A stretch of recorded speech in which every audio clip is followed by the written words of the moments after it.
ಶಿಕ್ಷಣದಲ್ಲಿ ಒಂದು ಮಾತು ಹೇಳಿದ್ದಾರೆ ಮಾನ್ಯ ಮಂತ್ರಿಗಳು, ಬೆಳಗ್ಗೆ ಹೇಳಿದ್ದಾರೆ, ಇಲ್ಲಿ ನಾವು ಉದ್ಧಾರ ಮಾಡ್ತಾ ಇದ್ದೀವಿ ಕನ್ನಡವನ್ನ. 60,000 ಶಿಕ್ಷಕರ ನೇಮಕ ಆಗಿಲ್ಲ ಕನ್ನಡ ಪ್ರಾಥಮಿಕ ಮತ್ತು ಮಾಧ್ಯಮಿಕ ಶಾಲೆಗಳಲ್ಲಿ. ಮಾಧ್ಯಮದಲ್ಲಿ ಶಿಕ್ಷಕರೇ ಇಲ್ಲದೆ ಇದ್ದಾಗ ಶಿಕ್ಷಣದ ಉದ್ಧಾರ ಹೇಗಾಗುತ್ತೆ? 60,000. ಆಮೇಲೆ ಇನ್ನೊಂದು ಹೇಳ್ತಾರೆ, ಸದ್ಯಕ್ಕೆ ಅವರನ್ನ ಭರ್ತಿ ಮಾಡಲ್ಲ, ದುಡ್ಡಿಲ್ಲ ದುಡ್ಡಿಲ್ಲ ದುಡ್ಡಿಲ್ಲ.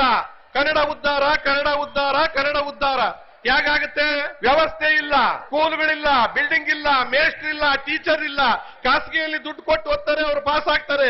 ಇವರು 32% ಫೇಲ್ ಆಗಿದ್ದಾರೆ ನಮ್ಮ ಕನ್ನಡ ಮಾಧ್ಯಮದಲ್ಲಿ. ಫೇಲ್ ಆಗೋದು ವಿದ್ಯಾರ್ಥಿಗಳಲ್ಲ, ಪೋಷಕರಲ್ಲ, ಸರ್ಕಾರ ಫೇಲ್ ಆಗಿರೋದು, ವ್ಯವಸ್ಥೆ ಫೇಲ್ ಆಗಿರೋದು, ಅನುಕೂಲ ಫೇಲ್ ಆಗಿರೋದು, ಸೌಲಭ್ಯ ಫೇಲ್ ಆಗಿರ್ತಕ್ಕಂಥದ್ದು. ಸಿದ್ದರಾಮಯ್ಯನವರೇ ನಿಮಗೆ ಯಾಕೆ ಸಾಧ್ಯ ಇಲ್ಲ? ಸಿದ್ದರಾಮಯ್ಯನ ಮಂತ್ರಿಮಂಡಲದಲ್ಲಿ ನಿಮಗೆ ಯಾಕೆ ಸಾಧ್ಯ ಇಲ್ಲ?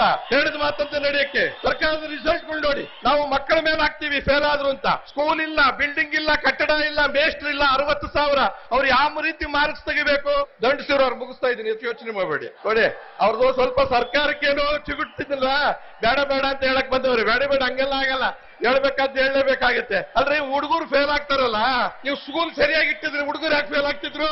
ಯೋಚನೆ ಮಾಡ್ಬೇಕಲ್ವಾ? ಆಮೇಲೆ ಇವತ್ತು IAS ಆಗೋರು ಯಾರು, IPS ಆಗೋರು ಯಾರು, ಇಂಜಿನಿಯರ್ ಆಗೋರು ಯಾರು, ಡಾಕ್ಟರ್ ಆಗೋರು ಯಾರು? ನಮ್ಮನೆ ಹಣ್ಣು ಮಾರೋರ್ ಮಕ್ಕಳ, ನಮ್ಮನೆ ಗಾರೆ ಕೆಲಸದ ಮಕ್ಕಳ, ಇವ್ರ ಮಕ್ಕಳು, ನನ್ನ ಮಕ್ಕಳು, ಮುಖ್ಯಮಂತ್ರಿಗಳ ಮಕ್ಕಳು, ಆ ತರದವ್ರ ಮಕ್ಕಳು. ಇದನ್ನ ತಪ್ಪಿಸ್ಬೇಕು.